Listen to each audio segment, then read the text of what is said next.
এই যে দেখেন গাইস, আমি ধান কাটতেছিলাম কোন টাইমে কি কি জ্বর আসতেছে, খুব ভয়ানক জ্বর, খুব বাতাস। এই দিক দিয়ে দেখায় আপনাদের প্রচুর বাতাস।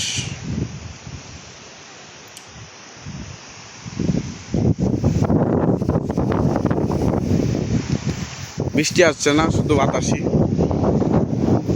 মনে হয় বৃষ্টি আসতে পারে।